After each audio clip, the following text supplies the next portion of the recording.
India के उड़ीसा राज्य के पुरी में चमत्कार की एक ऐसी दुनिया है जिसे समझ पाना साइंस के परे है। साइंस, ज्योग्राफी, फिजिक्स, केमिस्ट्री और दुनिया के सारे ग्राउंड ऑफ बिलीव्स यहाँ पे आके सब फेल हो जाते हैं। ऐसी मान्यता है कि हिंदू धर्म में सबसे पवित्र 4 धाम होते हैं: बद्रीनाथ धाम, द्वारकाधीश धाम, रामेश्वर धाम और जगन्नाथपुरी धाम। आज हम जिस कहानी की बात करने वाले हैं वो धाम है जगन्नाथ धाम, जहां आज भी भगवान श्री कृष्ण का दिल धड़कता है। जगन्नाथ मंदिर के ये चमत्कार और रहस्य वैज्ञानिक सिद्धांतों से बिल्कुल ही विपरीत हैं, या ये कहूँ कि साइंस के सारे फिनोमिना इस धाम में उल्टे पड़ जाते हैं। वेस्टर्न कल्चर को फॉलो करते करते हम आज अपने भगवान पे ही सवाल खड़े करने लग गए हैं, उनके होने और ना होने पर कटाक्ष करने लगे हैं। लेकिन इस वीडियो के आखिरी में आपका सवाल भी बदल जाएगा और आपका विश्वास भी।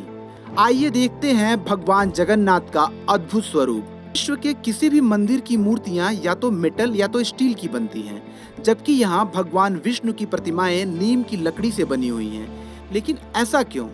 कहा जाता है कि ये नीम की लकड़ियां मात्र एक बाहरी खोल हैं, इसके भीतर स्वयं भगवान श्री कृष्ण उपस्थित होते हैं। 3102 बीसी में जारा नाम के एक शिकारी ने श्री कृष्ण के पैरों पर तीर चला दिया, जिससे श्री कृष्ण की मृत्यु हो गई। जारा को जब अपनी गलती का एहसास हुआ तो वो श्री कृष्ण के पास पहुंचा, जहां श्री कृष्ण अपनी अंतिम सांसें ले रहे थे। तब जारा ने श्री कृष्ण का पूरे रीति रिवाजों के साथ अंतिम संस्कार किया। लेकिन जब चिता शांत हुई तो जारा ने देखा एक चमकने वाला मेटल जो इतना प्रकाश कर रहा था कि आंखें भी फोड़ दे। उसने उस मेटल को समुद्र में बहा दिया। वहाँ से आरंभ हुई पुरी के रहस्य भरी लकड़ी की मूर्ति की कहानी, क्योंकि आज भी उस मूर्ति के अंदर वही चमकदार चीज रखी हुई है जो जारा ने समुद्र में फेंक दी थी। मान्यता है कि भगवान कृष्ण का हृदय एक जिंदा इंसान की तरह धड़क रहा है। आखिर ये दिल उन मूर्तियों में कैसे आया? ऐसा माना जाता है कि पुरी के राजा को एक रात श्री कृष्ण सपने में आकर कहते हैं कि समुद्र में एक लट्ठा है, उसी के पास आप मेरे मंदिर की मूर्तियों का एक निर्माण कराएं और मंदिर बनवाएं। जिसके बाद राजा इंद्रपाल ने लकड़ी की मूर्तियां बनवाई। ऐसा माना जाता है कि जिसे स्वयं विश्वकर्मा ने बनाया। हर 12 साल में महाप्रभु की मूर्तियों को बदल दिया जाता है। उस समय पूरी शहर को ब्लैक आउट कर दिया जाता है, यानी पूरे शहर की लाइट बंद कर दी जाती है। और जैसे ही वहाँ की लाइट बंद होती है, वहाँ के पूरे परिसर को सीआरपीएफ की सेना चारों तरफ से घेर लेती है। उस समय कोई भी मंदिर में नहीं जा सकता है। मंदिर के अंदर घना अंधेरा रहता है। पुजारी की आंखों में पट्टी बंधी होती है। पुजारी के हाथों में दस्ताने होते हैं। वो पुरानी मूर्ति से ब्रह्म पदार्थ निकालता है और नई मूर्ति में डाल देता है। आखिर ये ब्रह्म पदार्थ क्या है? आज तक ये किसी को नहीं पता। इसे आज तक किसी ने नहीं देखा। ये एक अलौकिक पदार्थ है जिसे छूने मात्र से किसी इंसान के जिस्म के चीथड़े उड़ जाएं। भगवान जगन्नाथ और अन्य प्रतिमाएं उसी साल बदली जाती हैं जब साल में आषाढ़ के 2 महीने आते हैं। वैसे कभी कभी 14 साल में भी ऐसा होता है। इस मौके को नव कलेवर कहते हैं।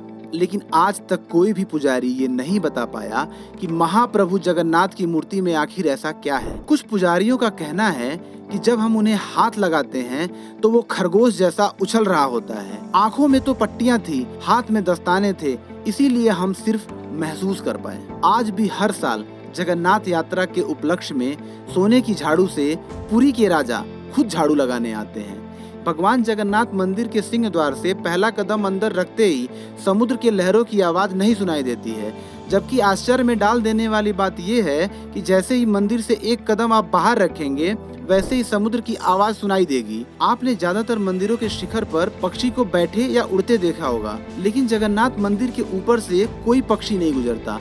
झंडा हमेशा हवा की उल्टी दिशा में लहराता है। दिन में किसी भी समय भगवान जगन्नाथ मंदिर के मुख्य शिखर की परछाई ही नहीं बनती है। भगवान जगन्नाथ मंदिर के 45वें मंजिल के शिखर पर स्थित झंडे को रोज बदला जाता है। इसी तरह भगवान जगन्नाथ मंदिर के शिखर पर एक सुदर्शन चक्र भी है। भगवान जगन्नाथ मंदिर की रसोई में प्रसाद पकाने के लिए मिट्टी के 7 बर्तन एक दूसरे के ऊपर रख दिए जाते हैं, जिसे लकड़ी की आग से ही पकाया जाता है।